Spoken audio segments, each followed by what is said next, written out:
16 ta' Ottubru, Santa Margherita Marija Alacoque. Verġni u għexet bejn l-1647 u l-1690. Santa Margherita Marija twieldet fid-djoċesi ta' Autun, Franza. Meta kellha 8 snin tilfet lil missiera. Kienet għandha 11 sena meta bdiet issofri ħafna bir-rewmatiżmu. U meta tnejn minħuta bdew jittrattaw ħażin lilha u lill-omma bdiet issib ħafna faraġ f'Ġesu sagramentat. Min kmieni uried devozzjoni speċjali lejn Ġesu Ewkaristija.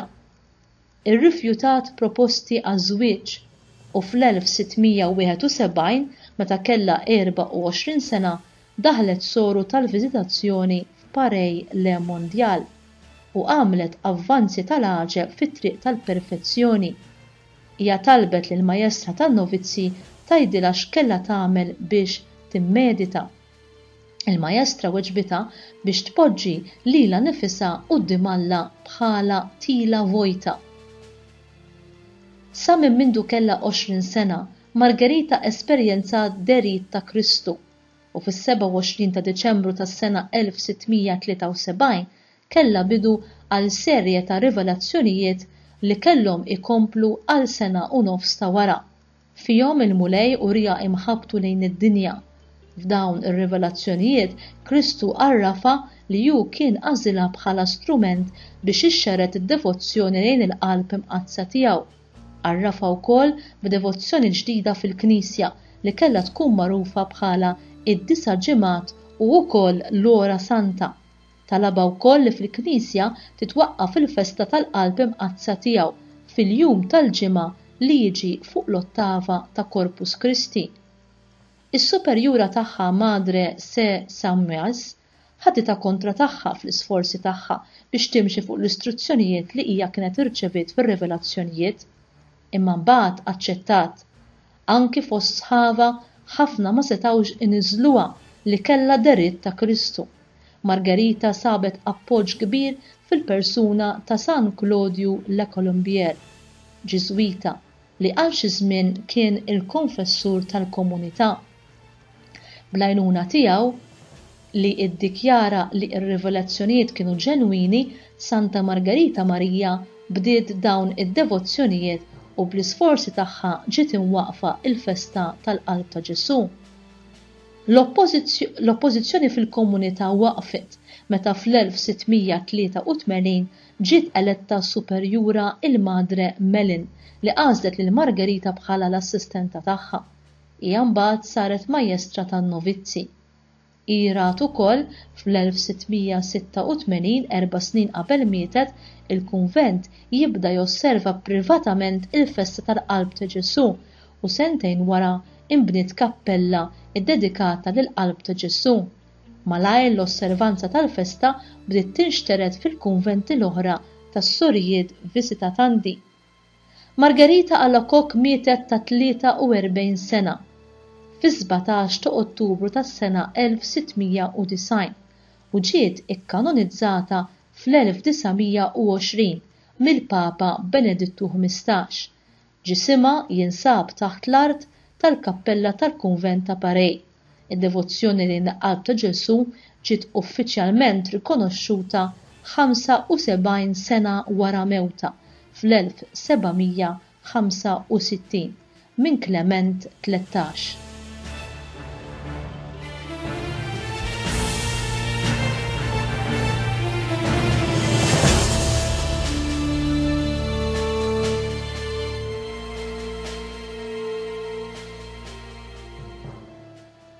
Għandna drawwa sabiħa li x-xahar ta' Ġunju inqisuh bħala xahar dedikat lill-qalb ta' Ġesu. Diversi parroċċi jorganizzaw mumenti ta' talb u adorazzjonijiet u ħafna minnhom jieħdu sehem f'dawn iċ-ċelebrazzjonijiet. Imma xi jfisser li tkun devot lejn il-qalb ta' Ġesu? Minn fejn u meta beda dan il-kult lejn il-qalb ta' Ġesu? Sa minn żmien San Bernard u l-iskola ta' spiritwalità taċ-Ċisterċensi naraw żvilupp tal-kult lejn l-umanità ta' Kristu. Dan kien bejn is-sekli 11 u 12. Din il-qima timbena fuq il-kliem ta' San Ġwan f'kapitlu 19 vers 37 li jaqra huma qatt iħarsu lejn min nifdu. Fl-1765 il-Knisja bdiet tiċċelebra il-festa tal-Qalb ta' Ġesu u għalhekk din il-qima saret aktar popolari. Id-devozzjonijiet ewlenin, partikolarment l-adorazzjoni reparatriċi, is-sija qaddisa, ora santa u l-ewwel ġimgħa tax-xahar bdew f'dawn iż-żmien. Fl-1928 il-Papa Piju XI fl-enċiklika Miserentissimus Redemptor, ir-Redentur l-aktar ħanin, afferma il-pożizzjoni tal-Knisja dwar dan il-kult bl-esperjenzi mistiċi ta' San Ġwan Eude u Santa Margherita Marija Alacoque. Aktar tard, fl-1956, il-Papa Piju XII fl-ittra enċiklika tiegħu oħra tana id-dottrina uffiċjali tal-Knisja dwar il-qima lejn il-qalb ta' Ġesu. Santa Margherita Marija Alacoque hija meqjusa bħala il-personaġġ l-aktar importanti fl-istorja riċenti tal-qima lejn il-qalb ta' Ġesu. Kellha diversi esperjenzi mistiċi u revelazzjonijiet. M'hemm xejn jindika li din is-soru kellha għarfien ta' din id-devozzjoni qabel ma kellha dawn l-esperjenzi. Hija ġiet iddikjarata beata fl-1864 mill-Papa Piju IX u qaddisa fl-1920 mill-Papa Benedittu XV.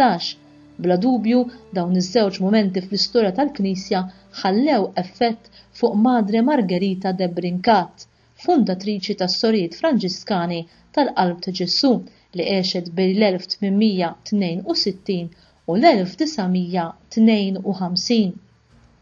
Mill-ħafna esperjenzi li Santa Margherita Marija Alacoque kellha, Ġesu għamel 12 weda lil dawk li huma tassew devoti tal-qalb imqazza tiegħu. L-ewwel, jien nagħtihom il-grazzi kollha li jkollhom bżonn fil-ħajja tagħhom. It-tieni, jiena nġibilhom il-paċi fid-dar tagħhom. It-tielet, jiena nfarraġhom fid-dwejjaq kollha tagħhom. Ir-raba', jiena nkun ir-refuġju tagħhom waqt il-ħajja u fuq kollox waqt il-mewt. 5. Jiena nxered barka kbira fuq kull ma jagħmlu. Is-sitta, il-midinbin isibu f'qalbi ħnina bla tarf. Is-7, erwieħ berdin jitħeġġu bl-imħabba. It-8, erwieħ devoti jitilgħu fi qdusija akbar. 9, jiena nbierek id-dar fejn iġbija tal-qalb tiegħi hija esposta u meqjuma. L-10, jiena nagħti l-grazzi lill-qaddisin li jikkonvertu l-qlub ibsin tal-midinbin kbar. 11. Min ixered din id-devozzjoni kollu ismu miktub f'qalbi u minn hemm ma jitħassar qatt. 12. Lil daw kollha li jitqarbnu fl-ewwel ġimgħa tax-xahar għal 9 darbiet wara xulxin, jien nagħtihom il-grazzja tal-indiema waqt il-mewt li ma jmutux imbedin minni li jirċievu s-sagramenti u fil-mewt qalbi tkun il-port tas-salvazzjoni tagħhom. Kieku din l-aħħar weda kbira ma ħarġitx minn fom li bentalla, konna naqtaw qalbna għax hija ħaġa kbira li b'9 tqarbiniet wieħed bħal ikollu jett għall-ġenna. Imma l-Papa Benedittu xandara wkoll u għamel qaddisa lil Santa Margherita Marija Alacoque. Nemmen li ħafna adulti jipprattikaw din id-devozzjoni, però mhux biżżejjed. Jeħtieġ li nagħlmu lil uliedna wkoll biex jipprattikaw din id-devozzjoni u jkunu devoti lejn l-Ewkaristija u l-grazzi li Ġesu oġbu jagħtina għax għandu mħabba kbira lejna. It-teoloġi jgħidu li wieħed jista' jemmen jew ma jemminx ir-revelazzjonijiet privati. Biex jensa ma nistgħux nippruvawhom, imma nistgħu niddubitaw il-messaġġ ta' din il-qaddisa li Alla iħobbna b'imħabba tal-ġenn. L-imħabba titħallas bl-imħabba. Hekk qed inħallsuha ħana lil Alla. Jew bl-ingratitudni li qed jagħmlu ħafna kif il-menta Ġesu mal-qaddisa. Imma kif tkun devot tal-qalb ta' Ġesu? Ir-risposta sempliċi hi li tħobb kif iħobb Ġesu u dan nistgħu nkunu nafuh mill-Vanġelu. Din it-talba, ispirata minn Fader Pedro Arrupe, Ġiżwita, li kien Superjur Ġenerali tal-Ġiżwiti, għandha tagħtik dawl ġdid dwar kif ħabb Ġesu, kemm kien uman fl-imħabba divina tiegħu. Għamel mulej li nħoss bl-istess sentimenti ta' qalbek. Allimni kif kont iġġib ruħek mad-dixxipli tiegħek, l-aktar dawk viċin tiegħek bħal Pietru u Ġuda, kif ħsiltilhom saqajhom. Fakkarni kif ġibt ruħek mal-midinbin, mat-tfal, mal-Fariżej, ma' Pilatu u ma' Erodi. Allimni nader lil min qed ibati, lil foqra, lil lonja, lil omja, lil matubin, lil lebrużi. Urini kif kont taqsam man-nies dak li kien l-aktar għal qalbek. Meta ħarġilek dmuħ jew meta ħassejtek imnikket u mdejja, int ma żammejtx lura milli twissi lil min ma kienx mixi sewwa, iżda t-tjubija tiegħek kienet tiġbed il-folol. Tassew li kont tiebes miegħek innifsek meta għext imċaħħad minn ħafna ħwejjeġ u ħdimt bla waqfien. Iżda mal-oħrajn kont kollok tjubija u ħerqan biex taqdihom. Qalbek kienet tistrieħ fl-intimità ta' missierek fit-talb. Ta' spiss tul il-lejl kollu, biddilt il-ħajja ta' dawk li ltaqgħu miegħek. Kif jista' xi ħadd jinsa l-impatt li kellek fuq Marija Maddalena jew fuq il-ħallil it-tajjeb li kont imdendel fuq is-salib bla ma ħaqek. Ġesu, iġbidni lejn qalbek minfuda b'imħabba għal bnedmin għalija. Fil-pjagi tiegħek aħbini sabiex imġeddet mill-ispirtu tiegħek inkun xhud tal-imħabba tiegħek f'dak kollu li jinqala f'ħajti. Ngħidu li meta tkun taf persuna tibda tħobba aktar u aktar ma tħobba tkun trid issir taf aktar dwarha. Il-qalb imqazza ta' Ġesu tistedinna biex insiru nafuh u nħobbuh aktar biex wara inxandruh mal-oħrajn.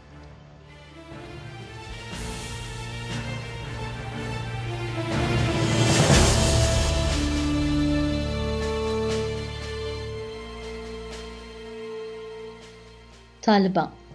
O Alla li ta' dejjem li tista' kollox, ħares lejn il-qalb tal-maħbub iben tiegħek u lejn it-tifħir u t-pattija li jagħtik f'isem il-midinbin u lilhom waqt li jitolbu l-ħnina tiegħek għatihom il-maħfra fl-istess ibnek Ġesu Kristu Sidna. Amen.